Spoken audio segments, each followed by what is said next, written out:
bakery file, which is eventually going to look like this. So it's kind of hard to see, but you have a muffin here that's in a really light beige color here, and then you've duplicated it on either side. So we're going to create that portion right here. So we're going to start by creating a blend to create the bottom part of the cupcake. So you can blend two distinct objects to create and distribute shapes evenly between two objects. So what we're going to do, you'll see this, what we're going to do is zoom in. So you can either click View, Zoom in, or you can do my favorite Command plus. And then remember to temporarily turn your tool into the hand tool. Just hold down this space bar on your keyboard. Then we're going to select the rectangle tool, and we're going to click and drag a rectangle that's about 0.1 inches wide and 0.4 inches long. So 0.1 inches wide.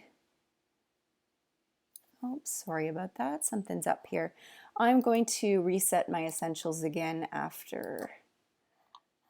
Okay. So again, my rectangle tool, I'm going to draw my rectangle. It's going to be about 0.1 inches wide, 0.4 inches long. And again, if it's close, don't worry about it. Okay, there we go. Then with this rectangle still selected, I'm going to double click my fill color, and I'm actually just going to manually type in the cyan, magenta, yellow, and black percentages here to get the exact brown color that they're asking for. So cyan is going to be 25, magenta is going to be 40, yellow is 65, and we're going to leave black at 0, and we end up with this color of a brown. We're going to go over here, click the stroke, and turn it off because we don't want stroke on this.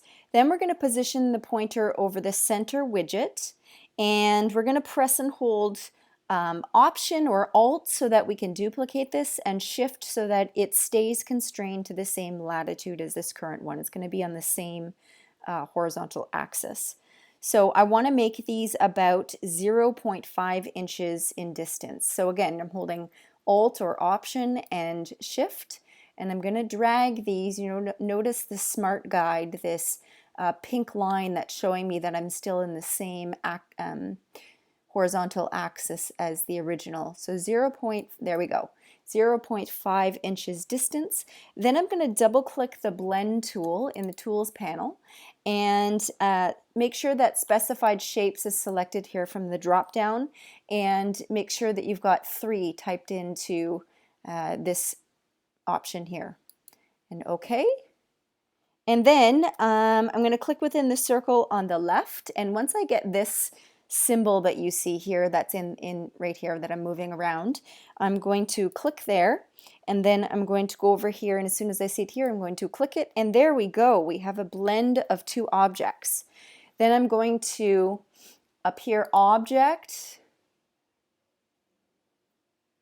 and I'm going to Blend and Expand to convert it from a blend object to a group of shapes.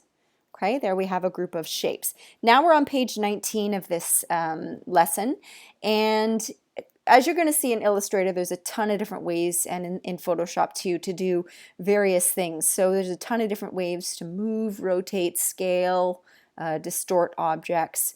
All of these together, when you move something, when you rotate, scale, skew, distort, or shear something, is called transforming your artwork. So here, with this still selected, we're going to go here to the Free Transform tool. And when this window pops up, we're going to choose this second last one, Perspective Distort. And we're going to click and drag from the bottom left here in slightly, and then you can see in the preview with the Smart Guides, these red lines, what you're going to end up with. And you can see how it's starting to take on the look of a muffin. So I'm going to do, or yes, a muffin bottom. So I'm going to do this and then select, deselect, and there we have our muffin bottom. Now we've got to make the top of the muffin. So I'm going to click and hold the shaper tool Actually, we had, I think, the pencil tool selected before. So whatever you've got there, if it's pencil or shaper tool, you want to end up going to the shaper tool. And I'm going to press D on my keyboard so I get my swatches here back to default, to the stroke color black 1 pixel point and a fill color of white. And above here, I'm going to draw a small circle, and you'll see no matter how rough my circle is here, the shaper tool is going to make it a nice circle. And of course, if it doesn't work out the way you wanted, Command Z to undo and redo. There we go, perfect circle. And then I'm going to draw another larger ellipse, and I'm going to make sure that it overlaps with this one. So another larger ellipse, an oval shape, like that. If I want to slightly distort it, I can click on it and I can pull down from these points to make it, wider or taller or whatever it is. Then I'm going to I'm going to click off so it's not selected, and I'm going to scribble roughly between the two, and notice how it blends my objects. Now I'm going to draw another small circle right here, really rough, and one yet again, an oval here, and there we go. Again, I'm going to scribble between these lines to blend my shapes and end up with what looks like kind of a muffin top here. I'm going to click on here, and now we're on step 8, page 20. It asks you to click on this arrow. You'll notice, even though we blended these shapes, now they're back to individual shapes, and you can see them here. So you can click within the larger shape if you want.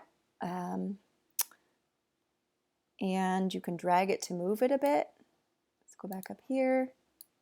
So, okay, that one didn't work out so well, so I'm going to go back here. I'm going to go back to my shaper tool. This is step 8 again. I'm going to click my arrow so I can access the shapes again, and Command Z for that. Click the larger shape to select it. Command Z. Sometimes this doesn't go as planned. So try once more. Shaper tool, click here, shift click for all of these. There's my arrow. I'm going to go back. I think what I've been doing is undoing it and redoing it. So again, I'll select these all, my arrow. Now it looks like I can click. Okay, we'll come back to that. At any rate, we're going to select and deselect, so we have nothing selected on our artboard. We're going to drag the shape we just created down to the top of our muffin. There we go. We can slightly position it again if we want. So get it the way you want it. And now it obviously looks funny. It looks like a cupcake with the top iced. So we want to make it look the same. So what we're going to do is use the eyedropper tool. We are now on page 21.